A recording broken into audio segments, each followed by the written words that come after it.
موجودہ زمانے میں انٹینسو کیئر میڈیسن نے بڑی ترقی کی اور اس کے فائدے بھی بہت ہیں. بعض ایسے مریض جو اچانک کسی بیماری کا حملہ ہوتا ہے وہ اس میں فوت ہو سکتے ہیں اور اس طریقہ کار سے مشینوں کے استعمال سے اور دوسری چیزوں سے وہ ان کو زندہ رکھا جا سکتا ہے. اور پھر بہت سے ان میں سے اکثریت ایسی ہے جو کہ بعد میں تندرست ہو کے اور ٹھیک ہو جاتی. لیکن آپ کے باقی سب سوال سے اتفاق ہے، اکثریت والی سوال سے نہیں، کیونکہ میرے علم میں اکثریت اگر آپ نے کہنا ہے تو غالباً آپ ٹرمینل مریضوں کو نہیں لے رہے بلکہ ہر قسم کے مریض لے رہے ہیں. جی پھر اکثریت کا لفظ درست ہے. جو ہارٹ کے ہاں وہ اکثریت کا لفظ درست ہے. اس کو تو آپ شامل ہی نہ کریں کیونکہ وہ تو ڈیبیٹیبل ہے ہی نہیں.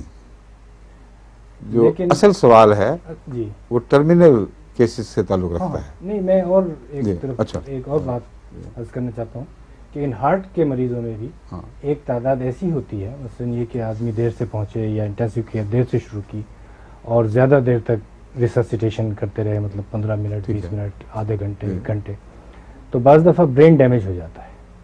اور وہی میں ٹرمینل کے اندر ہی لا رہا ہوں اس کو.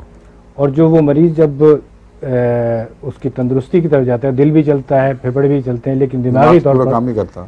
تو اس خوف سے بعض لوگ یہ وصیت کر دیتے ہیں کہ ہمیں انٹینسو کیئر نہ دی جائے. اب ان کی وصیت جو ہے بے ایمانی ہے کیونکہ ان کو پتہ نہیں کہ کس موقع پہ انٹینسو کیئر کیا اثر دکھائے گی، اس لیے لغو بات ہے. مراد یہ ہے کہ اگر ڈاکٹر کو یہ پتہ چل جائے کہ مجھے اس مشین پہ زندہ رکھا تو ویجیٹیٹو گروتھ ہوگی اور ویجیٹیٹو لائف ہے، ایسے سبزی زندہ ہے، جی اس صورت میں ان کی وصیت کو منظور کرنا چاہیے کیونکہ یہ پھر تقدیر سے لڑائی ہے. موت کا حکم صادر ہو چکا ہے اور آپ گھسیٹ رہے ہیں اور اصل میں تو مر گیا شخص. تو پھر میرے نزدیک وہ وصیت قابل توجہ ہے.